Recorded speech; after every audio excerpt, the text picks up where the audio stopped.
واذكر في الكتاب إبراهيم إنه كان صديقا نبيا إذ قال لأبيه يا أبت لم تعبد ما لا يسمع ولا يبصر ولا يغني عنك شيئا يا أبت إني قد جاءني من العلم ما لم يأتك فاتبعني أهدك صراطا سويا يا أبت لا تعبد الشيطان إن الشيطان كان للرحمن عصيا يا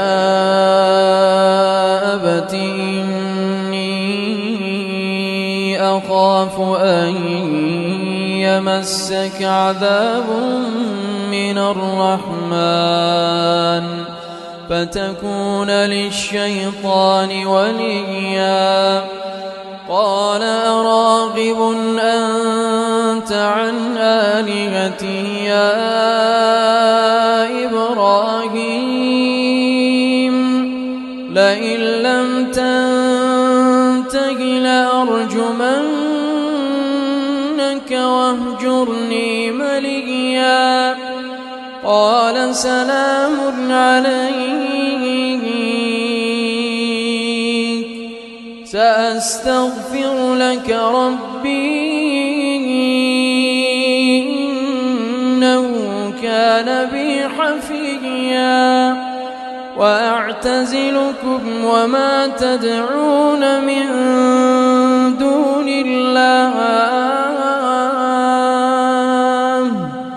وأدعو ربي عسى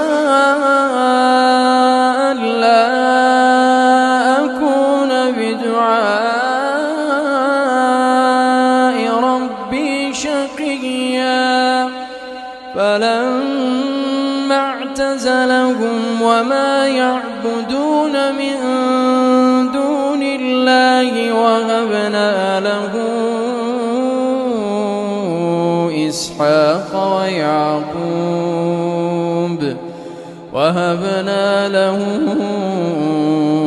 إسحاق ويعقوب وكلا جعلنا نبيا